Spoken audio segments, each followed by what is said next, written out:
Bonjour à toutes et à tous. Je vais vous faire une présentation sur ce que les champignons nous apprennent sur l'intelligence artificielle. Mais d'abord, j'aimerais bien commencer par un petit sondage. Qui ici s'y connaît bien en intelligence artificielle, par exemple? Est-ce qu'il y a des data scientists, des AI, ML engineers parmi vous?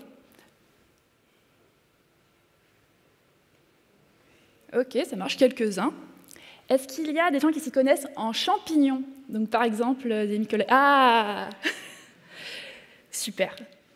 Et est-ce que des gens sont venus pour savoir d'où sortait ce sujet plutôt atypique? Ah, bah parfait, je vais commencer par répondre à cette question.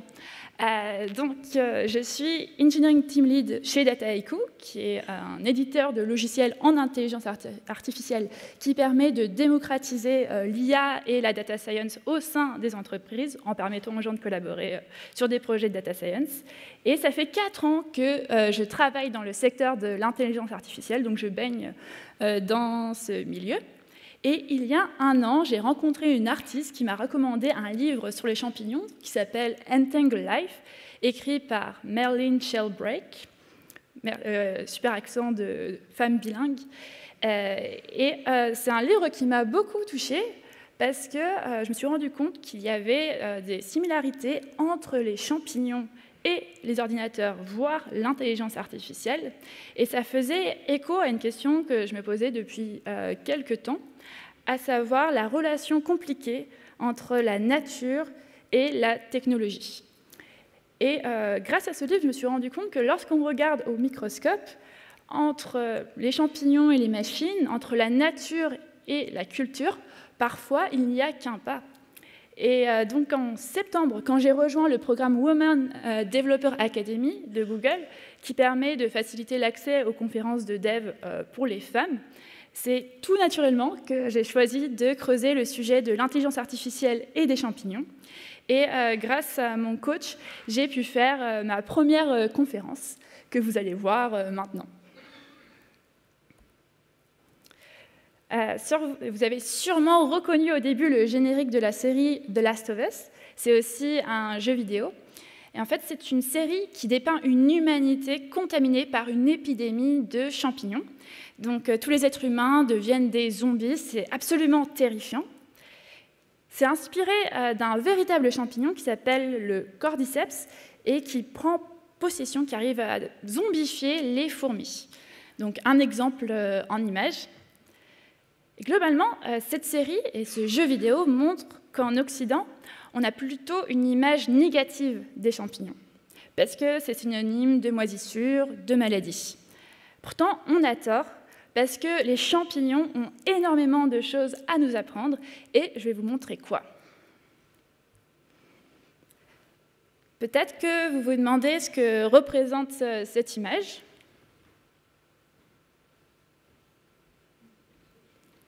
C'est en fait un blob. Le blob, c'est un organisme avec une seule cellule qui se déploie en réseau pour aller chercher sa source de nourriture.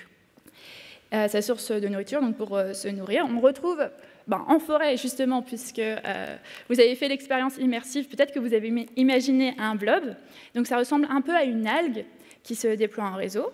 Et sa particularité, c'est qu'il est très fort pour tisser des réseaux et résoudre des problèmes de réseau.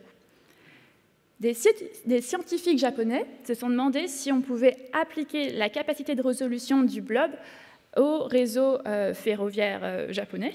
Et donc pour ça, ils ont modélisé la carte du territoire japonais avec des flocons d'avoine, qui représentaient les villes principales du Japon. Et parce que les flocons d'avoine, c'est la source de nourriture du blob, ils ont positionné un blob au niveau de la ville de Tokyo. Ils l'ont laissé vivre sa vie pendant quelques heures. Et au bout de 26 heures, ils se sont rendus compte que le réseau que le blob avait déployé était presque identique au réseau ferroviaire japonais. Donc ça signifie qu'un organisme très simple, avec une seule cellule, est capable de résoudre des problèmes complexes auxquels nous, humains, nous sommes confrontés. Et on a même besoin de tout un bureau d'études pour arriver à résoudre ces problèmes, alors que n'importe quel blob est capable de les résoudre. Donc ça montre que la nature a encore beaucoup à nous apprendre. De quoi je parle lorsque je parle de champignons? Donc, les champignons, c'est un des grands règnes du vivant avec les animaux, les plantes. Et généralement, quand on pense aux champignons, on pense plutôt aux fruits, donc l'appareil fructifère qui se retrouve dans nos assiettes. Mais 90% de la masse de l'organisme, c'est en fait un réseau de filaments qui se déploie sous la terre, qui s'appelle le mycélium. Et c'est grâce à ça que le champignon va réussir à se nourrir. Donc, contrairement aux animaux qui sont obligés de se déplacer pour trouver leur source de nourriture, le champignon, lui, va déployer son corps pour ensuite venir absorber la nourriture. Et c'est pour ça, comme il a besoin du mycélium pour survivre, pour survivre globalement, qu'il a réussi à développer des capacités de réseau qui sont intelligentes. Et c'est pour ça qu'il arrive à résoudre des problèmes de réseau. Et c'est notamment grâce au mycélium que les champignons arrivent à nouer des relations symbiotiques avec les plantes, donc où il y a des échanges donnant-donnant entre le champignon et les plantes, par exemple de nutriments ou d'eau. Je vais vous montrer en quoi les champignons peuvent être des informaticiens, ou en tout cas comment on peut utiliser le biomimétisme pour résoudre des problèmes algorithmiques auxquels nous sommes confrontés en tant qu'êtres humains. Alors déjà, les scientifiques se sont intéressés aux blobs qui montraient des capacités de résolution de problèmes très intéressantes. Et ils sont partis d'un problème assez basique qu'on utilise souvent pour évaluer l'intelligence des animaux, qui est le problème du plus court chemin ou la résolution des problèmes de labyrinthe.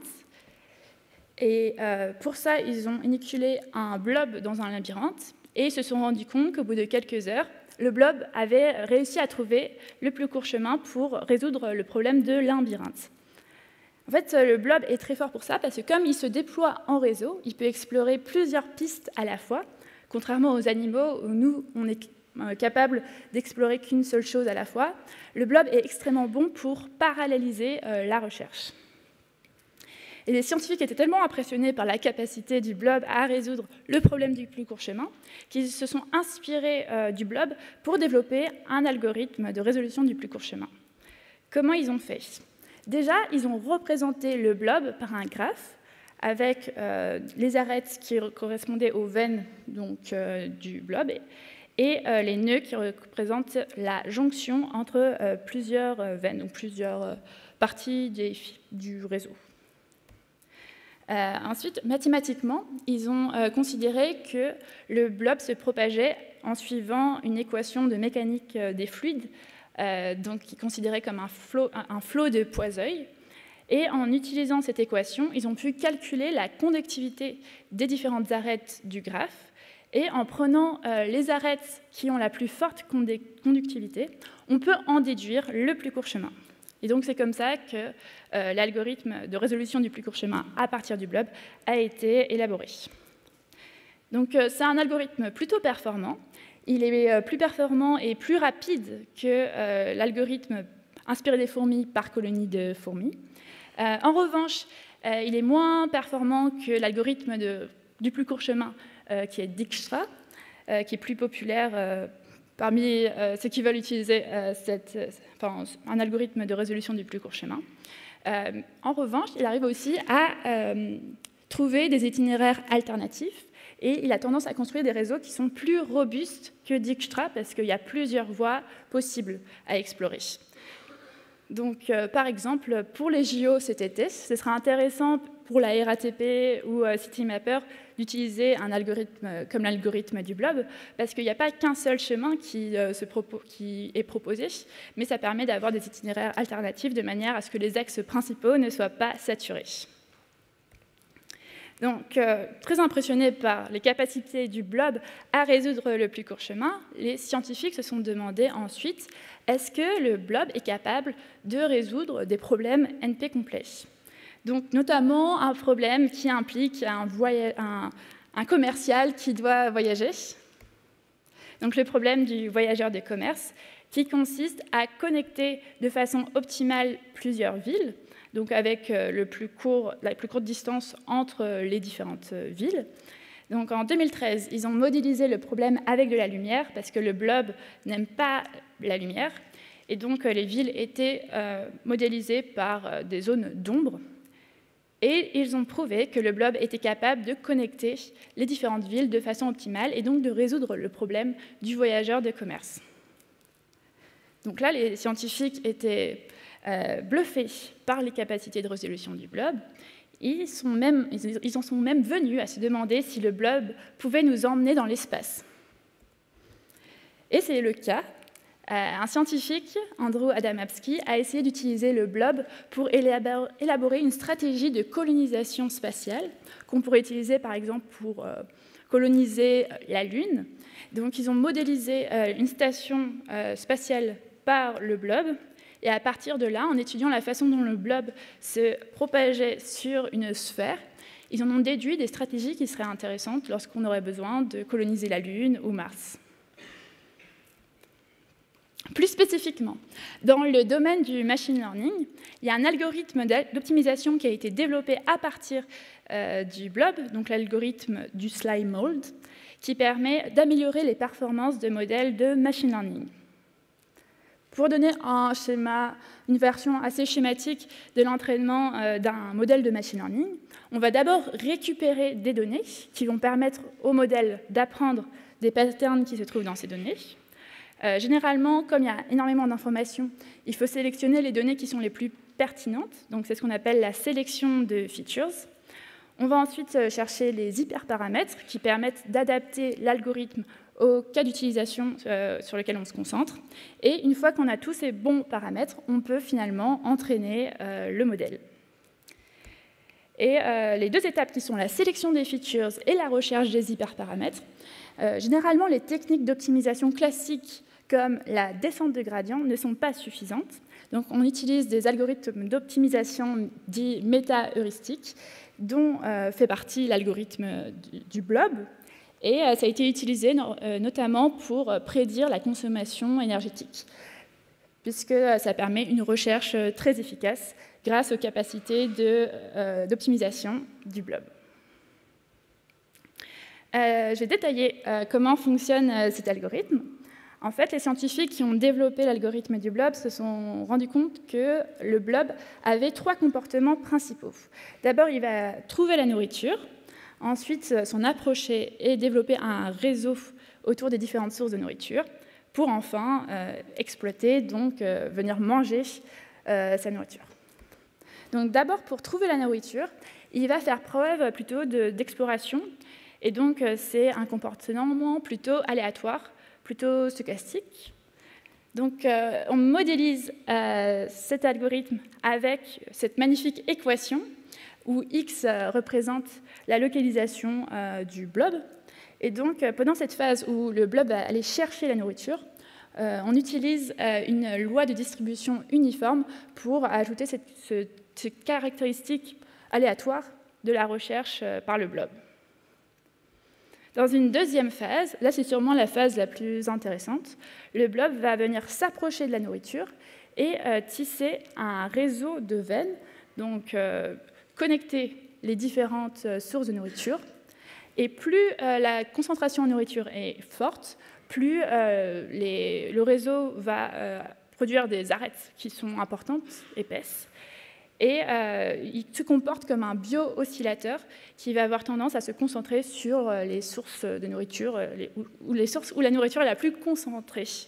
Et pour un peu avoir l'idée, l'intuition derrière cet algorithme, c'est comme si le blob essayait de faire des connexions entre les optimums, donc les maximums locaux, et à partir de là, on arrive à trouver la solution optimale.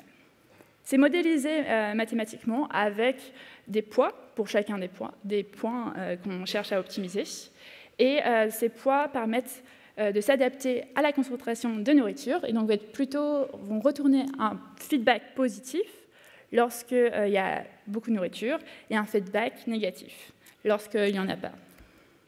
Et donc c'est modélisé avec cette équation, avec XB qui est la localisation de la meilleure solution jusqu'à présent.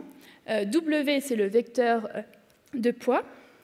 VB, c'est un paramètre qui permet de modéliser le caractère oscillatoire de la propagation du blob, et XA, XB, ce sont 2 points choisis aléatoirement.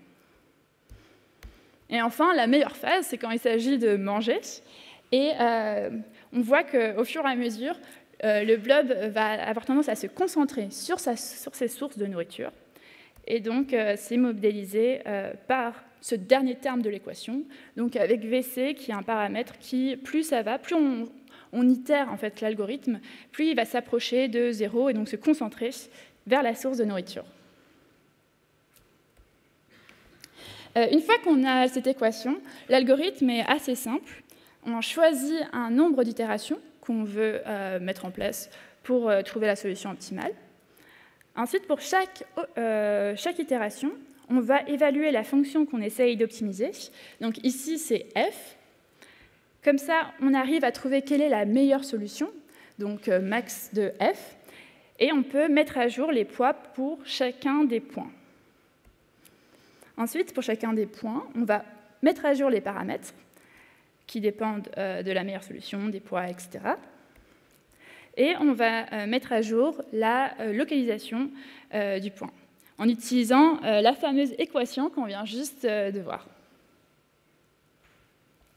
Et une fois que toutes les itérations sont terminées, on peut enfin retourner la meilleure solution avec aussi le meilleur point, ce qui permet d'avoir une solution à notre problème d'optimisation.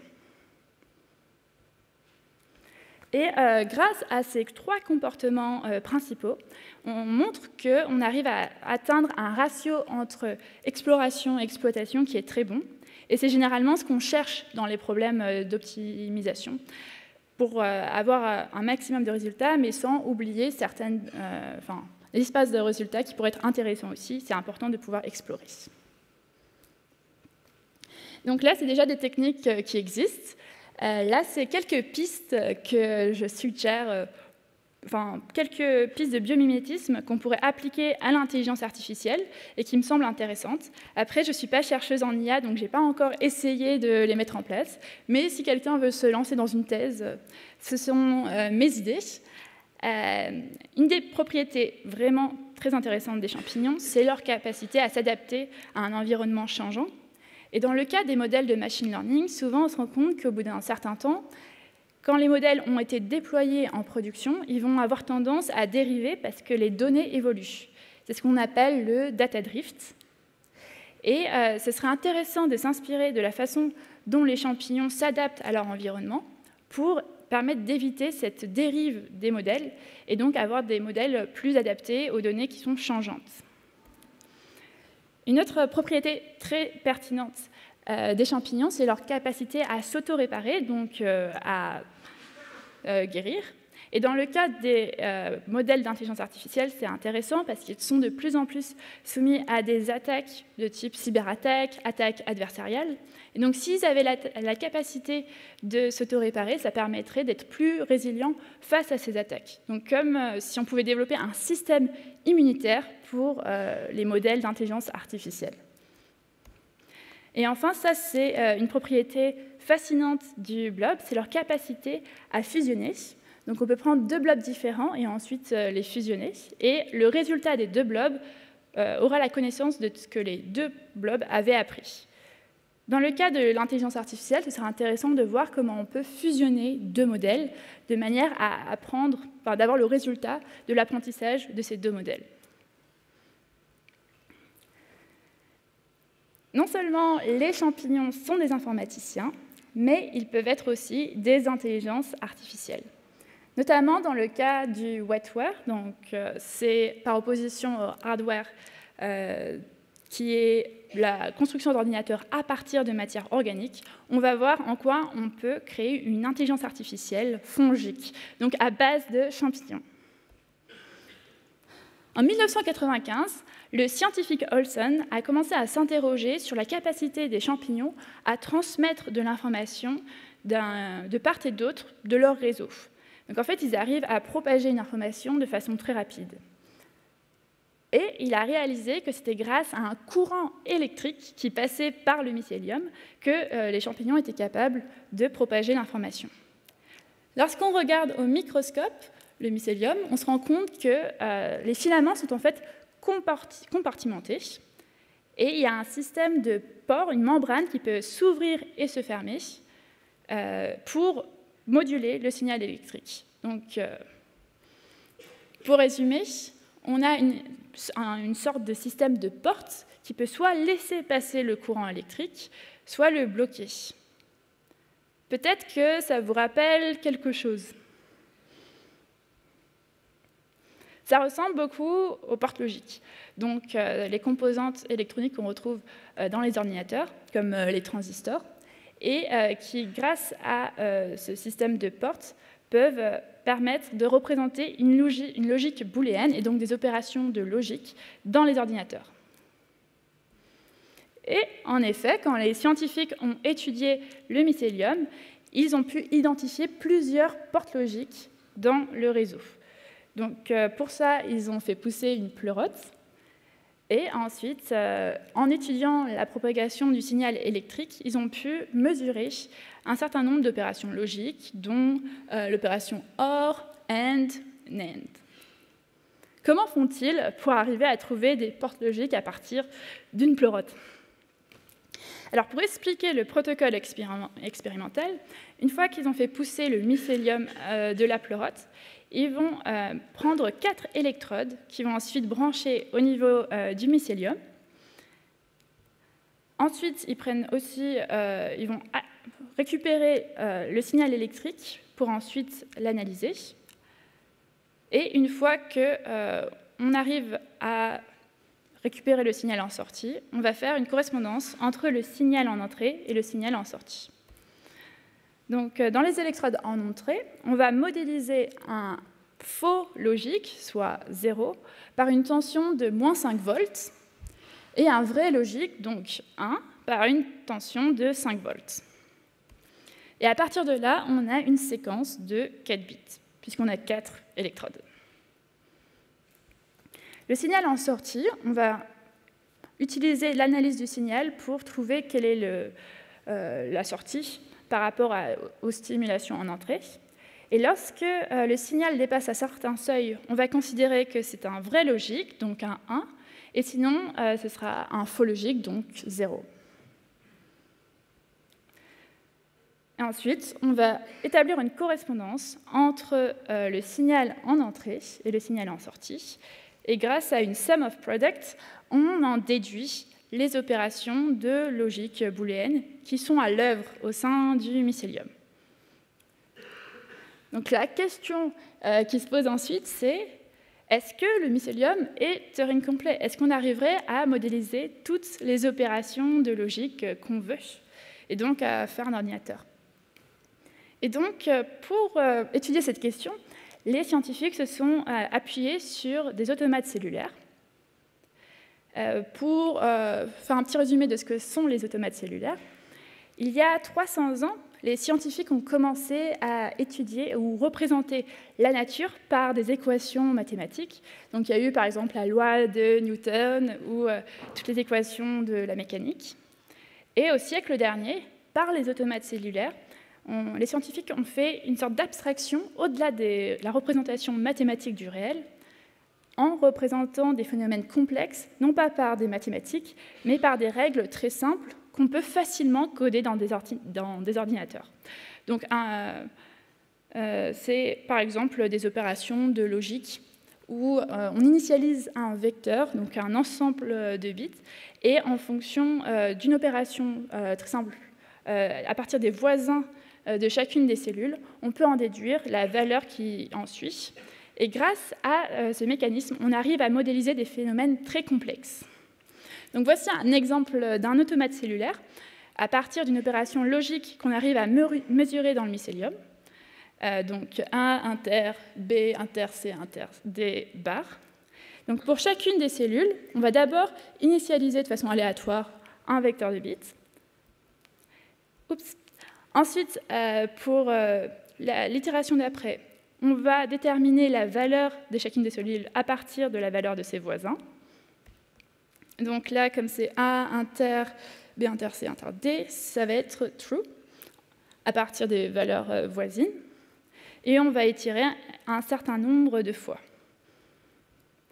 Lorsqu'on applique ça aux opérations logiques qui se trouvent dans le mycélium, il y en a certaines des opérations logiques qui ne sont pas très intéressantes parce qu'on se retrouve qu'avec des true ou qu'avec des false, qu'avec des vrais et qu'avec des faux. Mais il y en a certaines qui sont très intéressantes parce que le motif est complexe et les scientifiques prouvent que ce sont des automates universels. Donc avec ces opérations logiques, on pourrait reproduire n'importe quelle opération logique. Donc le mycélium est Turing complet. L'étape logique qui suit, c'est le développement d'un ordinateur fongique. C'est Andrew Adamski, un chercheur au Royaume-Uni, qui a développé le premier ordinateur à partir de champignons, où le mycélium est utilisé comme un réseau de processeurs, et les fruits, l'appareil fructifère, est utilisé comme une interface, tandis que l'information est codée par le signal électrique qui passe dans le mycélium.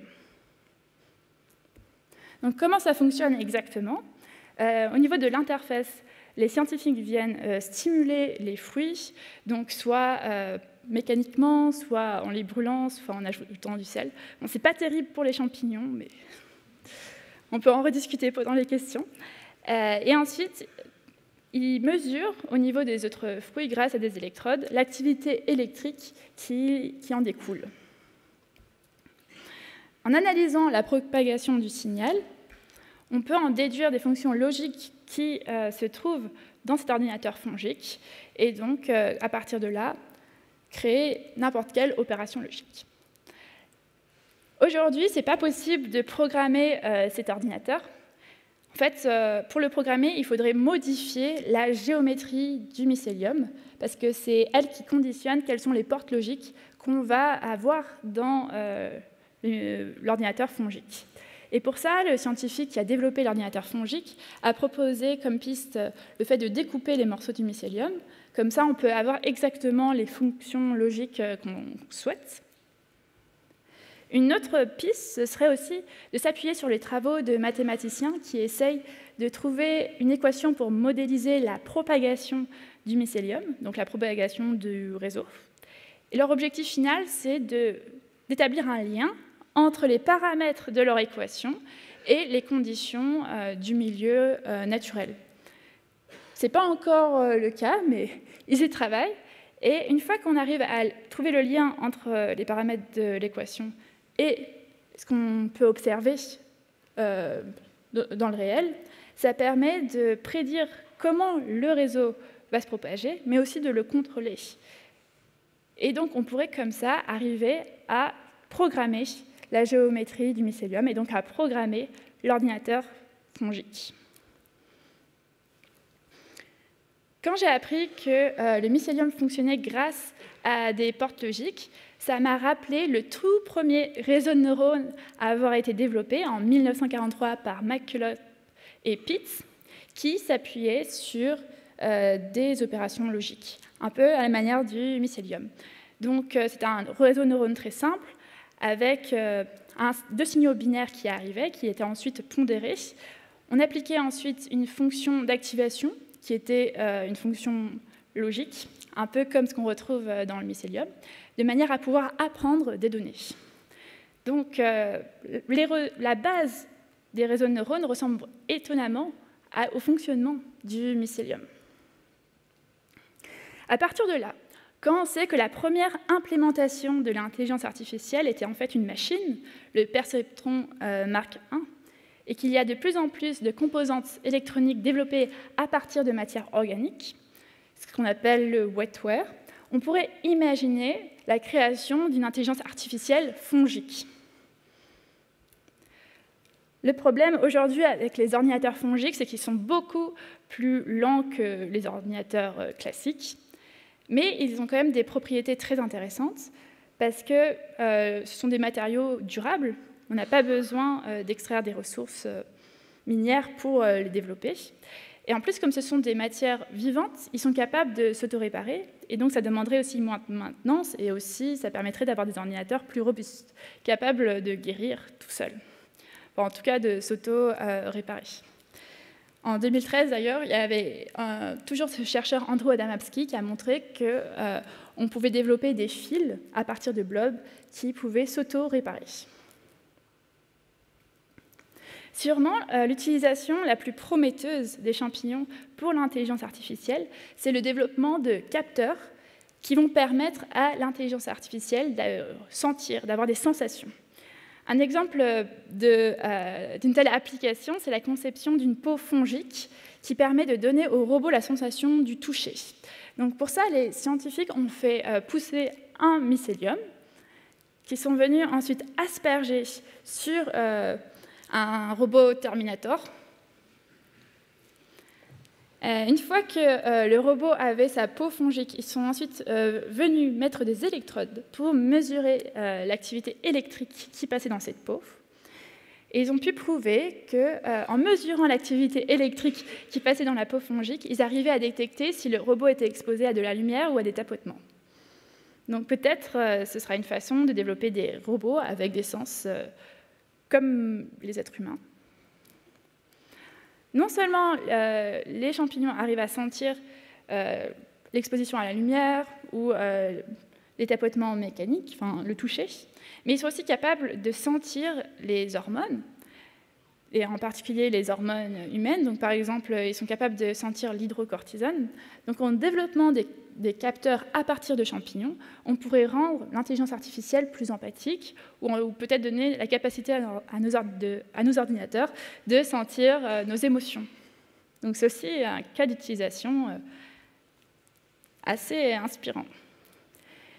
Une autre utilisation des capteurs fongiques, ce serait pour donner énormément d'indicateurs sur les écosystèmes naturels, parce que si on arrivait à comprendre tout ce qui se passe dans le mycélium, on arriverait à avoir beaucoup de données sur les écosystèmes, et ça permettrait par exemple de mesurer le niveau de pollution dans un environnement donné, mais aussi d'avoir beaucoup de données qu'on pourrait utiliser pour l'agriculture afin d'optimiser les récoltes, diminuer le nombre d'engrais qu'on utilise, ou savoir exactement ce dont les plantes ont besoin, parce que les champignons ont tendance à s'adapter, à réagir plus vite aux conditions environnementales changeantes que les plantes. Et c'est d'autant plus pertinent aujourd'hui avec l'évolution climatique, enfin les changements climatiques qui font qu'on va devoir beaucoup plus s'adapter à un climat imprévisible. Donc, on a vu que les champignons étaient des informaticiens. Grâce au biomimétisme, on peut améliorer les algorithmes existants. Ensuite, on a vu qu'on pouvait développer carrément une intelligence artificielle à partir de champignons, donc par l'intermédiaire de composantes électroniques fongiques, donc à partir de wetware organique. Mais je voulais vous montrer que les enseignements qu'on pouvait tirer de l'étude des champignons n'étaient pas seulement techniques, mais qu'ils étaient aussi philosophiques, parce que ça nous permet de prendre du recul sur ce qu'est l'intelligence. Quand on définit l'intelligence, on a tendance à dire que c'est la capacité à résoudre un problème, à résoudre une situation, à s'adapter à certaines conditions. Mais c'est quand même une définition qui est très centrée sur le règne animal, donc sur des êtres vivants qui ont besoin de se déplacer pour trouver leur source de nourriture. Et pourtant, on a vu que lorsqu'on observe des organismes très différents, comme les champignons, le blob, ils sont aussi capables de mettre en point des comportements intelligents sans avoir les mêmes problématiques que les animaux. En plus, les champignons sont beaucoup plus anciens que l'apparition des premiers cerveaux des mammifères. Donc ça permet de prendre du recul et de ne pas forcément associer l'intelligence au cerveau qu'on retrouve chez les mammifères. Donc comme le philosophe américain Daniel Dennett, on a envie de considérer l'intelligence comme un phénomène très ancien qui se trouve dans la nature et qui va s'exprimer différemment en fonction de si on est un animal, un champignon, une IA. Et cette idée que l'intelligence nous préexiste, en fait, c'est assez ancienne, parce que déjà au Moyen-Âge, le philosophe Averroès avait développé la théorie du monopsychisme, qui suppose que l'intelligence est extérieure à tous les êtres humains et qu'on fait que la recevoir. C'est comme si notre corps était un réceptacle d'intelligence, mais en fait, celle-ci n'est pas propre d'individus en particulier. Peut-être que la personne qui a le mieux décrit le monopsychisme, c'est Proust, dans À l'ombre des jeunes filles en fleurs. Je vais vous lire sa définition de l'intelligence qu'il décrit comme une colocation mondiale. Car mon intelligence devait être une, et peut-être n'en existe-t-il qu'une seule, dont tout le monde est colocataire, une intelligence sur laquelle chacun, du fond de son corps particulier, porte ses regards, comme au théâtre, où, si chacun a sa place, en revanche, il n'y a qu'une seule scène. Je vous laisse méditer tout ça. Donc, l'idée, c'est que l'intelligence nous préexiste, elle est partagée entre tous les êtres humains. On pourrait même extrapoler, peut-être qu'elle est partagée avec tous les êtres vivants, donc les animaux, les champignons, et qu'on pourrait aussi inviter l'intelligence artificielle à assister au spectacle de l'intelligence partagée entre tous les êtres vivants. En tout cas, avec cette conception d'une intelligence extérieure qui nous préexiste, peut-être que l'objectif de l'intelligence artificielle, ce ne serait pas de recréer l'intelligence humaine, mais plutôt de développer les outils cognitifs qui nous permettent de percevoir cette intelligence, d'être réceptifs à cette intelligence qui est extérieure. Donc, en copiant les mécanismes qui existent à la fois dans le cerveau humain, dans le blob, dans les champignons, peut-être qu'on arrivera à fabriquer ces moyens pour accéder à l'intelligence. Donc ça permet aussi de dépasser cette notion d'intelligence individuelle qui est plutôt construite. Parce que une autre des révélations que j'ai eues lorsque je suis intéressée aux champignons, c'était l'idée de la symbiose. Il n'y a pas que les champignons qui sont capables d'avoir des relations de symbiose. Nous, en tant qu'êtres humains, on a plus de microbes dans notre corps que de cellules. Et donc ça veut dire que pour atteindre l'intelligence humaine, finalement, on est dépendant d'énormément d'organismes vivants. Et c'est vraiment pas quelque chose dont on est le seul détenteur. Et cette idée de dépendance, qui préexiste à l'intelligence humaine, puisque sans toutes ces cellules, sans notre microbiote, on ne serait pas capable d'être intelligent. Ça permet de relativiser sur le risque de la dépendance à l'intelligence artificielle, parce que finalement, si on est complètement dépendant de ChatGPT, est-ce que ça ne fait pas une dépendance de plus? Donc peut-être plutôt que de rejeter le risque de dépendance qui peut exister avec les technologies, il faudrait plutôt s'interroger sur la nature de cette dépendance. Pour conclure, on a vu que par le biomimétisme, on pouvait améliorer les algorithmes existants en s'intéressant aux blobs et aux champignons. Ensuite, on a vu comment le biocomputing pouvait révolutionner les ordinateurs, et peut-être ça nous permettra de développer demain des ordinateurs plus écologiques. Enfin, on a pris du recul en se questionnant sur la nature de l'intelligence et voir comment les champignons nous permettent de remettre en question notre vision individuelle de l'intelligence. Et enfin, j'aimerais finir en vous invitant à vous poser une question sur l'intelligence artificielle. Généralement, on va avoir tendance à se demander si elle va nous remplacer. Et je pense qu'il faudrait plutôt s'interroger sur la nature de l'interaction qui existe entre l'intelligence humaine et l'intelligence artificielle. Est-ce que c'est une relation symbiotique, donc qui permet une relation de type donnant-donnant, qui est bénéfique pour les deux parties, ou est-ce qu'on n'entre pas parfois dans une relation qui relève du parasitisme, et dans ce cas-là, ça reviendrait à un scénario à The Last of Us. Et pour finir, le message principal que je voulais partager, c'était que l'alliance des champignons et de l'intelligence artificielle, c'était surtout très fun.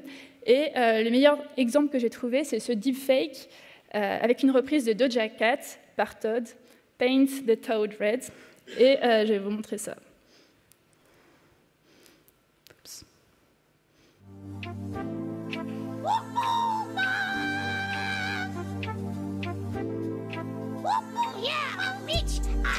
What I said, I'd rather be famous this way. I met all that kicks in my head. I don't care, I'm Peter somewhere. Now, bitch, I said what I said. I'd rather be famous this way. I met all that kicks in my head. I don't